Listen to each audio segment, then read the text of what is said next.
group of men in black quietly appeared above the Vatican Palace. Armed with crossbows and carrying twin blades on their backs, they launched a sudden assault on the palace guards. Within moments, the guards suffered heavy casualties. Only then did the palace realize something was wrong. The alarm suddenly blared as large numbers of armed soldiers rushed in with guns to provide support. But against these elusive attackers, the soldiers could barely even catch sight of them before collapsing one after another. After hearing the gunfire, the priest immediately gathered people and led them into a room to hide. However, that room was the true target of the attackers. They planted C4 explosives on the wall, and after the blast tore it open, a hidden passage was revealed. Moving deeper through the passage, they discovered an important set of documents about Genghis Khan. Before leaving, they ignited a rocket flare, as if declaring to the world that this operation had been carried out by them.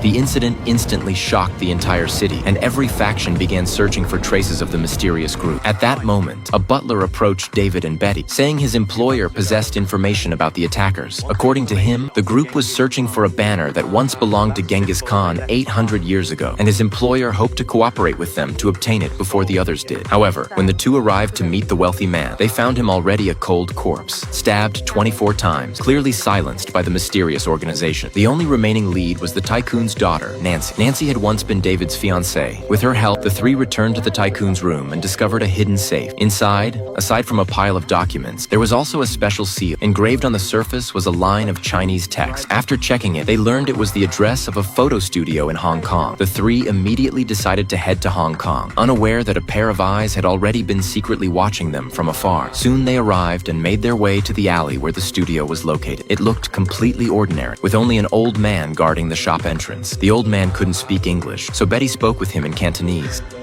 唔好意思，你確實叫佢爺爺，有人叫我哋嚟呢度。